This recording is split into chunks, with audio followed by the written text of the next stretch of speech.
My name's Robby Mallard.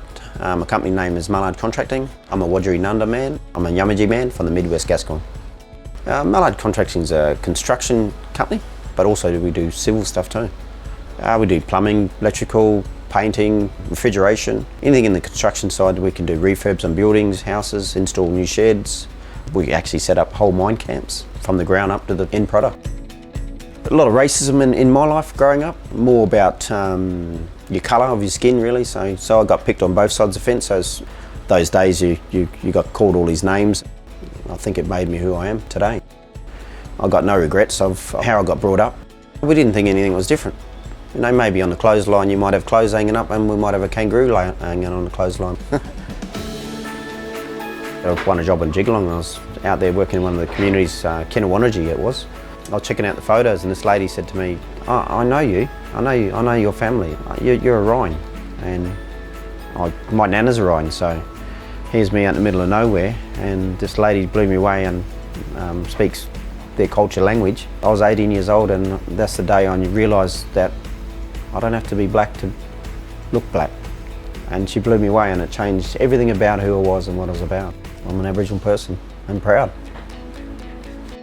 Actually, I was a mechanic when I left school for about 6 months, and the guy sold a business, so I ended up on a plantation. So I started working as picking bananas and tomatoes and mangoes and that sort of stuff. And the lady on the plantation that looked after me, because I was only 17 years old, she said there's an Aboriginal apprenticeship going as a plumber, so I applied for it and I got it. Rio Tinto had an opportunity in Robyn. I went down to an Aboriginal forum. They said, "Oh, Robby Mallard's a licensed plumber, give him a go at one of the mines." And they said, "All right then, we'll give him a go." There's we had a 3-week project to do that. Ended up being 3 years and turned into a building company. In those days I employed probably 2 people, 3 people max, and in today's world I'll probably employ up to about 160 people. And since I started, some of the projects have gone from a couple $100,000 to this project we're on now is about worth 10 mil. It's not about what sort of money I make, it's how many people's lives I change. We always lend money to our family members and all that sort of stuff, and we enjoy lending our money to our family members. So one person I employ will support 15 other Aboriginal people. That's what it's about. We look after people, you know.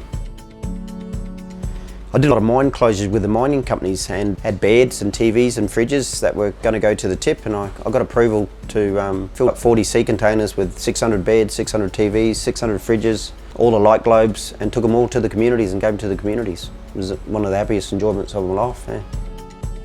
So I've done the Aboriginal Culture Centre in Adelaide, which is one of the highlights of my life too. I do that with my other company, which is called Widi Nawa. We've been together for the last 5 years, and that's the company that I expand nationally.